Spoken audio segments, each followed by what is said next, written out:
ज़्यादा टैक्स के साथ कम गाड़ियों की फ़रोख्त या फिर कम टैक्स के ज़रिए ज़्यादा गाड़ियों की फ़रोख्त से लॉन्ग टर्म में ज़्यादा टैक्स इनकम।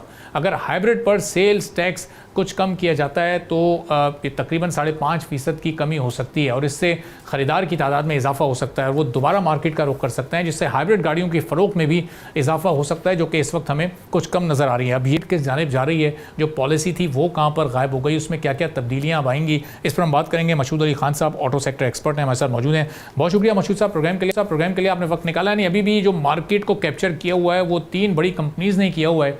बाकी कंपनीज सर्वाइव करने के लिए कोशिश कर रही हैं लेकिन जगह नहीं बना पा रही हैं। ओवरऑल पिक्चर तो हमें यही नजर आ रही है जो पिछले 4 साल का रिकॉर्ड अभी हम देखें तो। नहीं, अस्सलाम वालेकुम, थैंक यू वेरी मच। सबसे पहले तो आपका शुक्रिया। देखिए, एक बात तो बड़ी क्लियर है, इस वक्त जो साल एंड हुआ है और जुलाई जो स्टार्ट हुआ है नया आया, इसकी स्टार्टिंग नो डाउट बहुत अच्छी है। अगर कंपेरिजन करें ना तो पाकिस्तान के 3 बड़े ऐसे मूवमेंट थी जहाँ पे बड़ा हाई वॉल्यूम था, 2007 और 8, 2012, 13 और 2017-18। ये वो पीक ईयर्स थे इंडस्ट्री के जिसमें हमने 2.5 से 3 लाख के करीब व्हीकल्स प्रोड्यूस की पाकिस्तान। तो उसके मवाजने में अगर आप कहते हैं कि यार पिछले साल से अच्छा, आप बड़ी अच्छी रिपोर्ट आती है कि यार 150% हमारी सेल बढ़ गई है, मगर ऑनेस्टली अगर हम ग्राउंड रियलिटी में बात करें, इंडस्ट्री अभी भी अपने उस पीक पे नहीं आई जो उसने पीक 2017 और 18 में देखा। एक बात।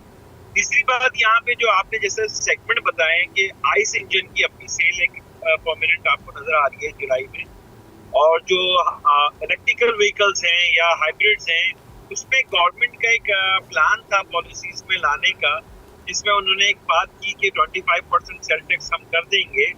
अभी पॉलिसी क्योंकि आई नहीं, और इस तरह की न्यूज जब आ जाती है मार्केट में तो जाहिर है एक मैन्युफैक्चरर्स भी और एक कंज्यूमर भी, दोनों तरफ से आपको चैलेंज फेस करना पड़ता है।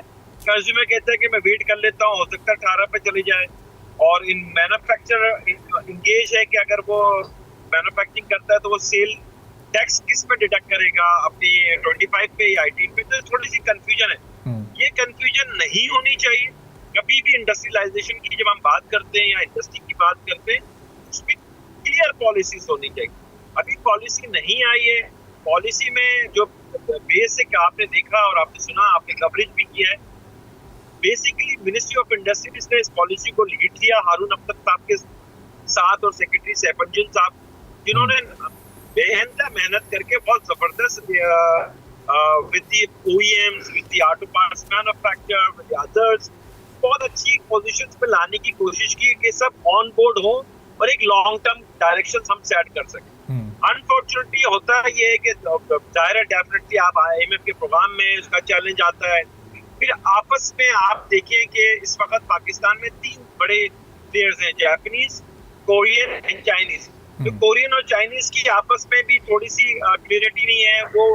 वो किस तरह से आइस इंजन की बात कर रहे हैं, EV की बात कर रहे हैं, EV में रीट की बात कर रहे हैं, तो 2 सेगमेंट उनके भी आपस में बन रहे हैं। तो जो भी कोई पॉलिसी बनाई जाएगी वो किसी एक स्पेसिफिक सेक्टर या स्पेसिफिक लोगों के लिए नहीं होगी, वो लॉन्ग टर्म होनी चाहिए। इसमें आइस इंजन का भी ख्याल रखा जाए, आपकी हाइब्रिड का भी हो और EV का भी हो। मगर अगर हम सिर्फ फोकस करें कि हमें कोई स्पेसिफिक EV पे इंसेंटिव्स मिल जाए, देखिए इस वक्त हम जिन चैलेंजेस से गुजार रहे हैं, इस चैलेंजेस को गुजारने के लिए आपको इंडस्ट्री को कॉन्फिडेंस देना है, एतमाद देना है, जिसका मुझे लगता है कि गैप बहुत ज्यादा है।